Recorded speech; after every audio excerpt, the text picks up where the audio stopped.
the most exciting game of playoff basketball happened last night. And if you missed it, here's a recap. Normally I don't do intros like this, but I feel like this is a good one. This is a good one. We have a great ballad of games to talk about last night.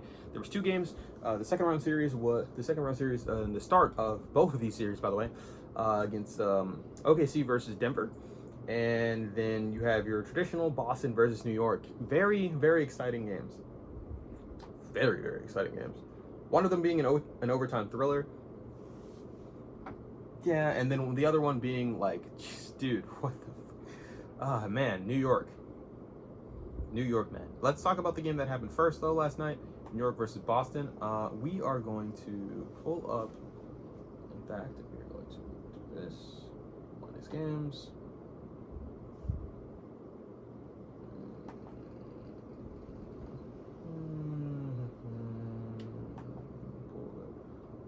Up in a new tab. Cool. Right. So, last night, Boston at home lost to the New York Knicks.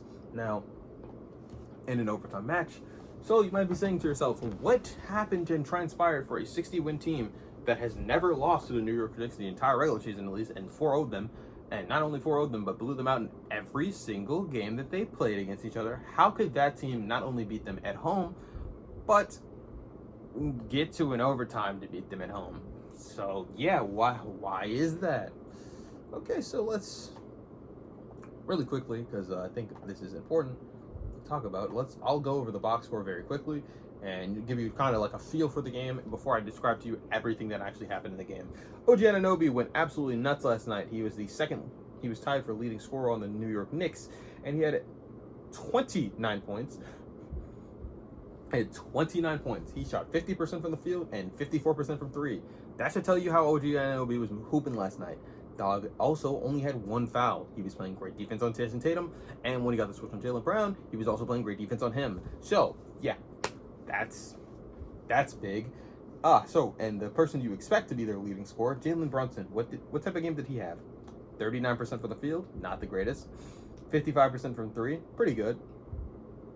I said pretty good. Great, my bad. And then as far as his free throw percentage, 85%, 6 to 7. Assists were good. Turnovers, I mean, they could have been worse. No, that was like basically a 1-to-1. Sorry, I was looking at Mikal Bridges' turnovers.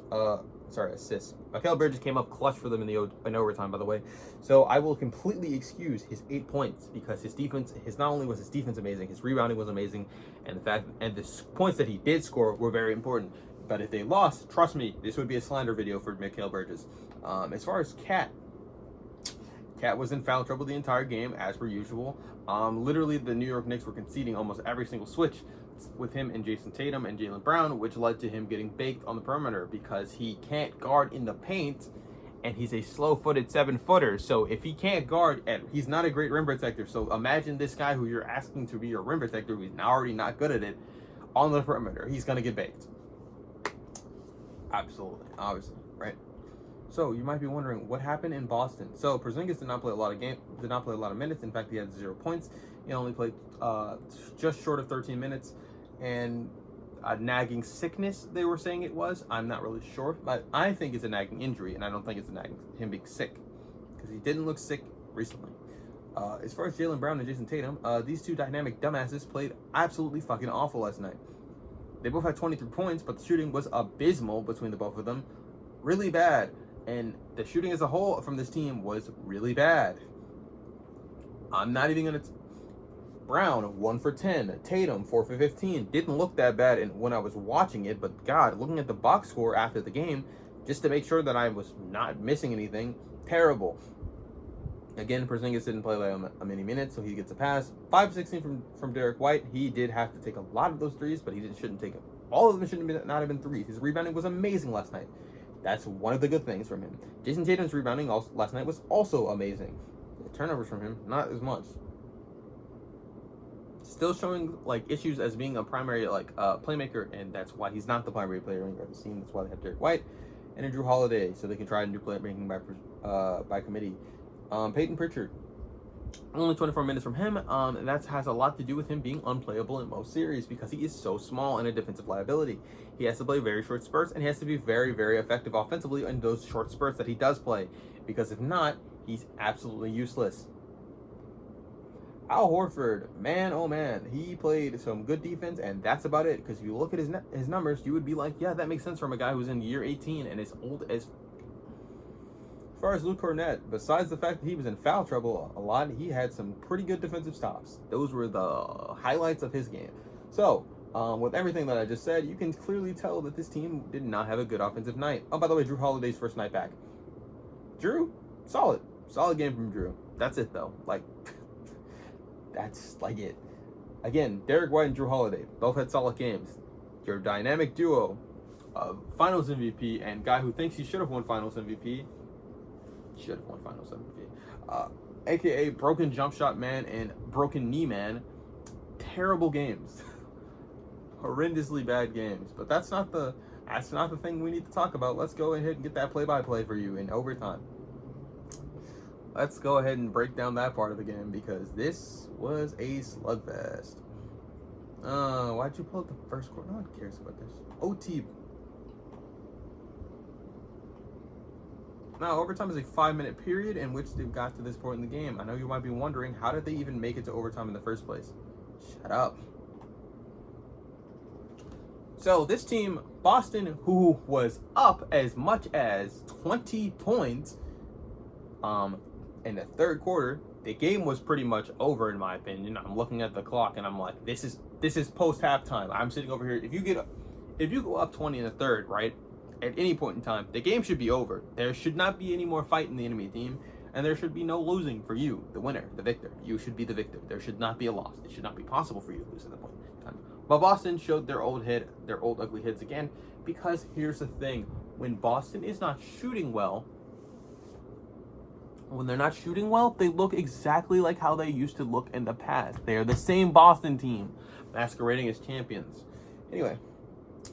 Yeah, now that their cosplay as champions looks a little bit funny in the light, let's talk about why it looked very funny in the light. They're a great three-point shooting team. They take a lot of threes. When they miss a lot of threes, they're going to expose themselves to vulnerabilities. We saw that in the Orlando Magic series. We just saw that one. Same song and dance here.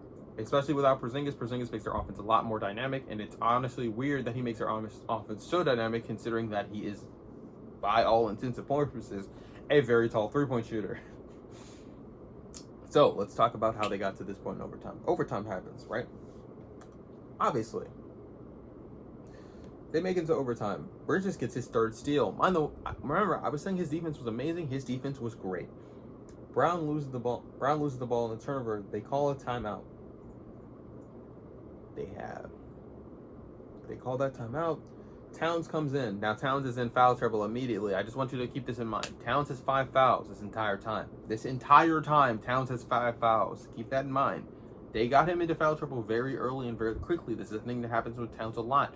But for some reason, once they get these bigs into foul trouble, they don't ever think, well, it'd be more important to have him as hostage there instead of getting him out of the game. Because, especially considering that New York's bench depth has Precious Achiuwa as their second big, or Mitchell Robinson. They should be trying to look for the matchup to get these niggas in foul trouble and get them out of the game.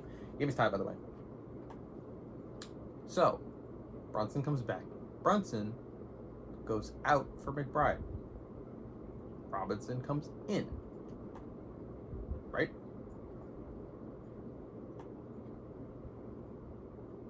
No, sorry. Brunson comes in, Towns comes in.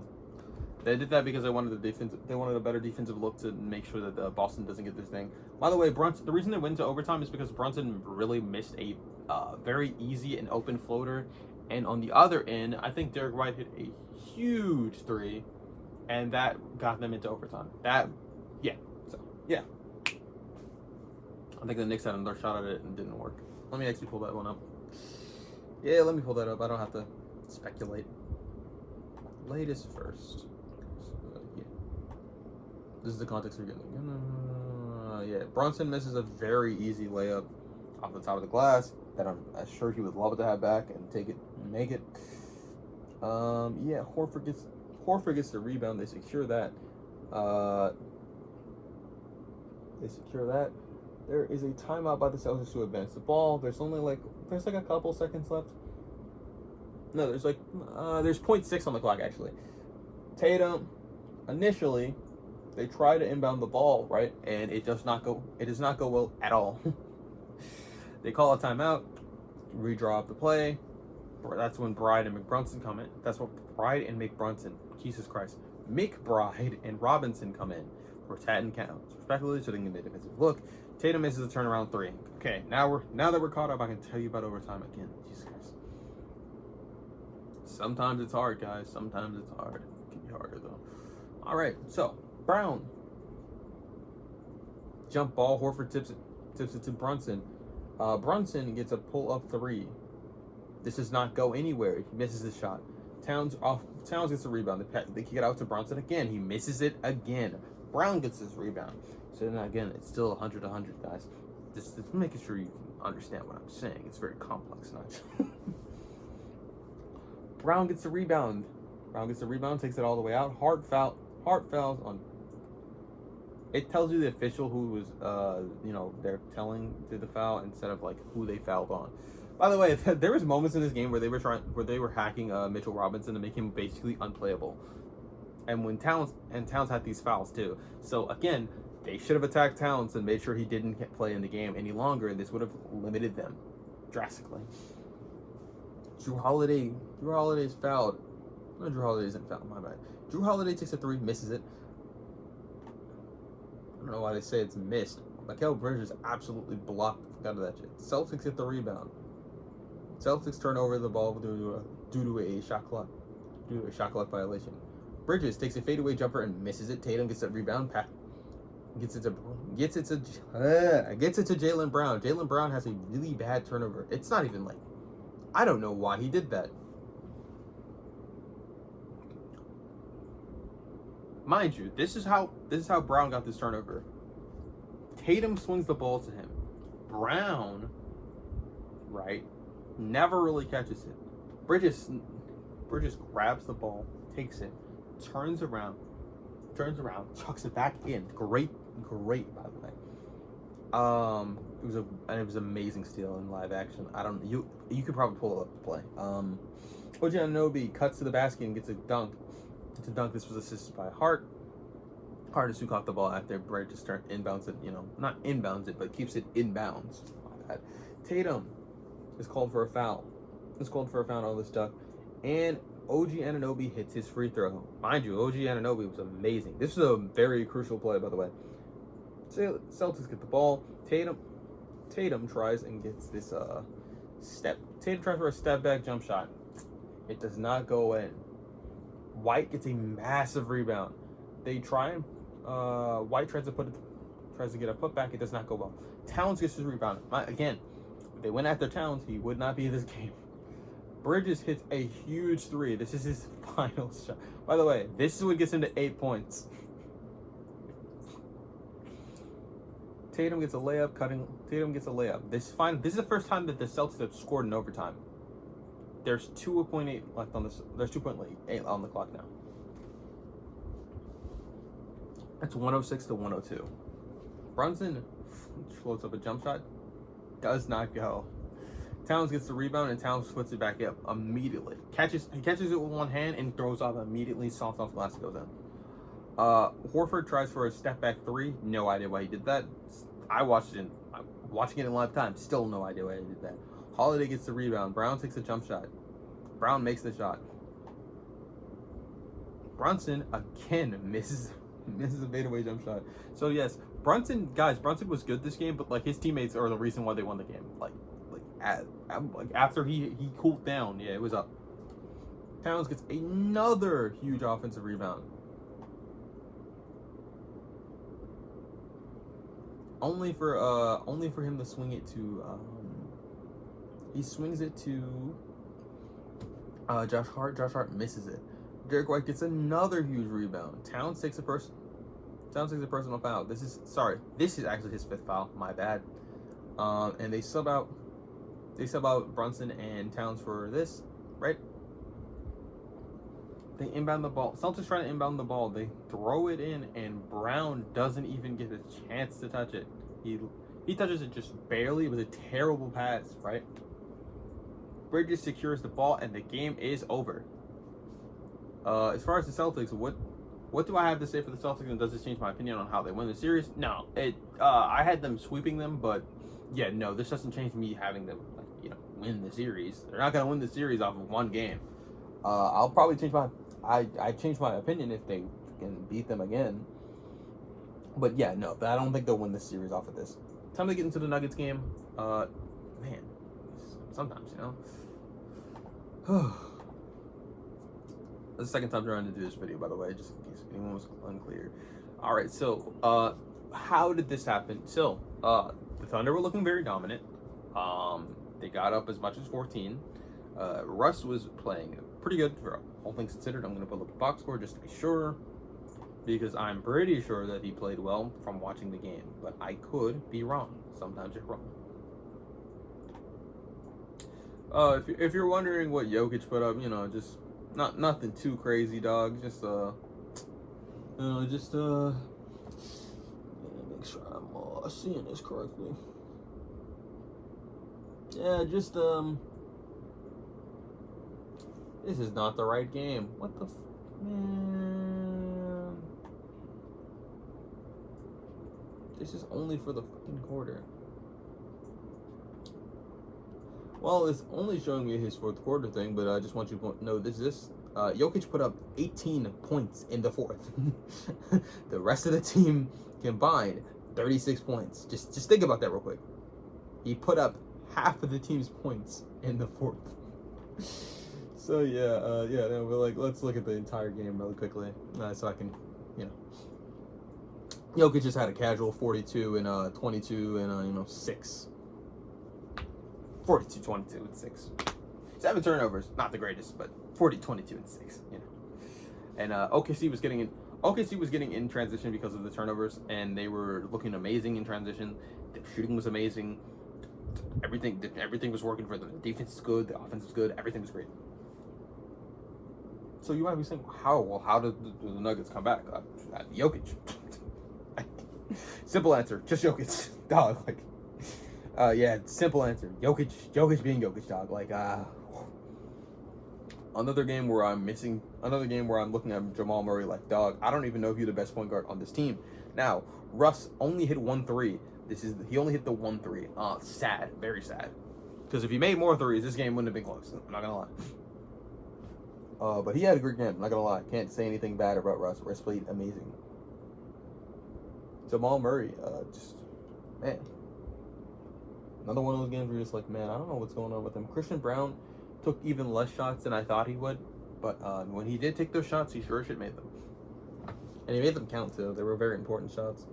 I think some of them were dunks in transition, but they were off the turnovers that he generated. Let me look at his steals so I can rematch myself. No, that was one play. But yeah, he was very good. His rebounding was very good. Aaron Gordon's rebounding was also very good. I'm pretty sure they won the rebounding battle, but I could be wrong. No, they did not win the rebounding battle because OKC rebounded as a team. Yeah, so there's that. Let's talk about the most important part of the game because Michael Porter Jr. is still battling an injury. I'm gonna give him bail for that. I'm not gonna say too much about him. Playing through an injury. Let's look at the play-by-play for the fourth quarter.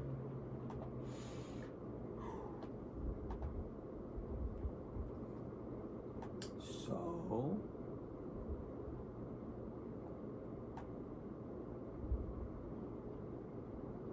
the fourth quarter starts, and they are up 93 to 85. Just keep that in mind. We're gonna fast forward through the game. I'm not gonna tell you every single thing that happened, right? But just keep that in mind. The fourth quarter starts, and these guys are up 93 to 85. They led by as much as 14, by the way. They keep building this lead.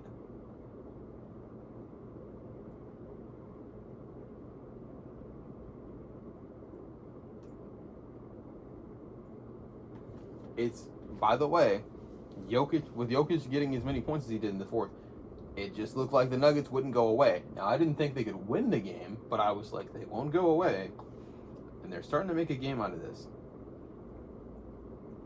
The lead had been 8 points for a while, and they're slowly but surely getting closer.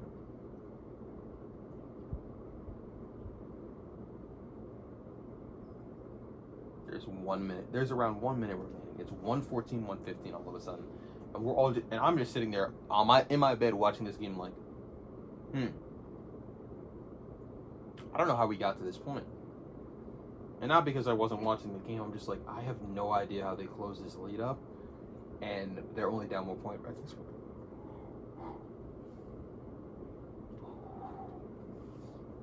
So let me do this real quick.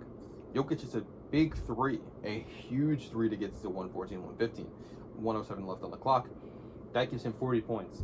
So, reminder, Jokic is 42 points. There's only going to be 2 more points from Jokic, and honestly, can't blame him. Jalen drives to the back. Jalen drives and misses a layup. Jalen Williams, at least. All-star Jalen Williams, number 8. Just going to keep that in mind. Jokic gets the rebound. Jokic passes it. Russ misses one of his threes. Gordon gets the rebound. Gordon misses a turnaround jump shot. Not really sure why he took that shot, by the way. There's 19 seconds remaining.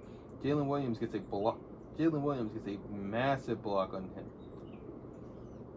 Caruso gets that rebound. Braun has to foul Shea. Shea takes the game from 116 to 117 as he hits both free throws. The Nuggets call a timeout. I'm pretty sure this is their last timeout. Cason Wallace comes out of the game for Hartenstein. Caruso immediately takes the foul on Jokic. Jokic hits both his free throws. And then in between him hitting his free throws, Jalen Williams comes in. No. Sorry. Yeah, Jalen Williams does come in for Holmgren, and Hartenstein comes back in for Wallace. As far as Jalen Williams is out of that other Jalen Williams comes out of the game for Lou Dort. Sorry, Hartenstein was out for a while. It's sometimes the way they format it sucks. I'm not gonna lie. Thunder call a timeout. They have one more timeout remaining, if I'm not mistaken. Lou Dort comes in for Jalen Williams. Yeah, and then the other Jalen Williams goes out for Hartenstein. Jalen with an L versus Jalen with a Y. They have to specify because of these reasons.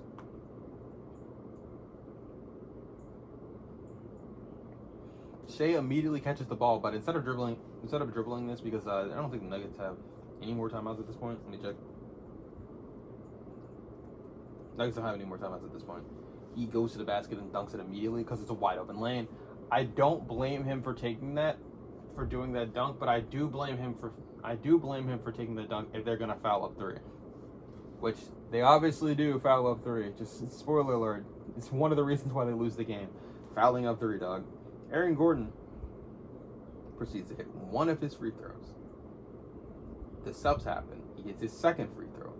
Jokic is taken out for Watson. The Thunder call a timeout to advance the ball.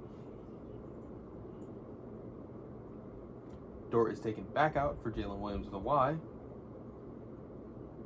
Sorry, Dort comes in for Jalen Williams, and Jalen Williams goes out for Hartenstein.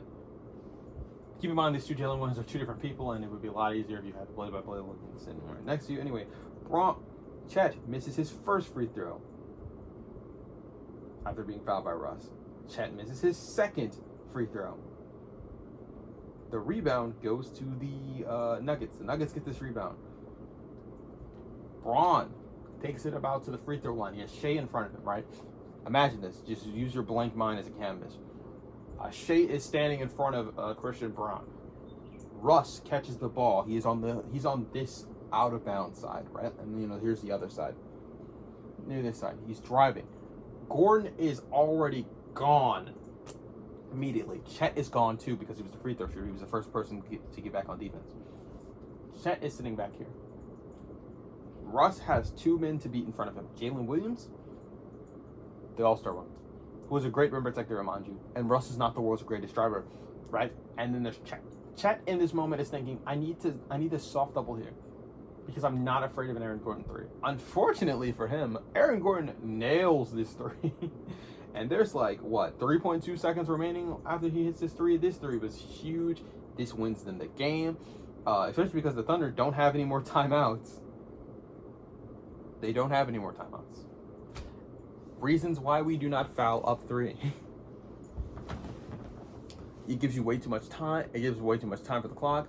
They're free. You are really trusting that your team is going to make the free throws just as much as theirs. And if this had gone the other way in OKC and so on, I still wouldn't like fouling up 3.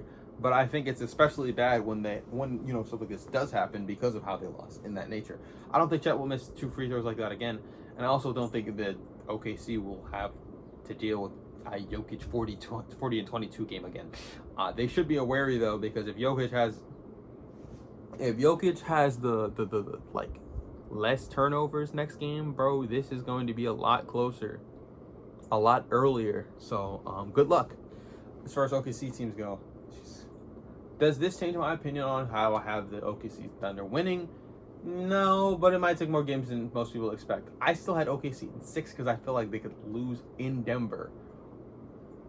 But right now, they're down 0-1. And every 60-win team so far is down 0-1.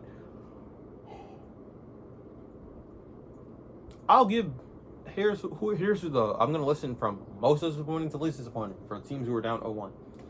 I am not disappointed in Cleveland for losing that game. I am upset that they lost the game, but disappointed? Not really. Especially considering that they missed their offensive guard and they were missing a lot of threes, which I don't expect them to do. It hasn't happened up until this point. And Cleveland is normally a very, very good three-point shooting team, and the variance between the threes is not as much as a Boston team, right? As far as so they're the least disappointing. The most disappointing is obviously Boston. Boston, you have never lost to this team in the regular season. You have owned the Knicks. And not only that, you've blown them out and everything. So for this game to even go into overtime is disappointing in my opinion. But to lose it in overtime is even more disappointing. And as far as OKC, yeah, you're right in the middle because you shouldn't have been in this situation to begin with. But that being said, Aaron Gordon game-winning 3. Like, I don't know. Unless Aaron Gordon is going to have a game winner every single series and they win the finals like that, man, I don't know what to tell you. That's just unlucky. Yeah, Chet missing both his free throws. I'm pretty sure Chet's a good, and Trent is a good free throw shooter too. So that's, maybe you want to say it's nerves, maybe you want to say it's pressure. Even though he's responded to that pretty well in the past, I don't really know what else to say. Like, it's just, it happens. You have a good matchup with you have a good matchup for Jokic. You play a great team. The way your defense works is very counterintuitive to how Jokic is a passer. So I think you can still win this series, obviously. But you can't afford to do what you did last night. That's all I have to say about this video today. Today, though, Cleveland is still in Cleveland, and they get to play the Pacers again. And then the first series of the Golden State and Minnesota series happens. So look forward to those, because those games are going to also be very good and very spectacular. We had a 7 p.m. game. Thank God, because 6 p.m. was way too early. Don't know why they did that. Anyway, doodles.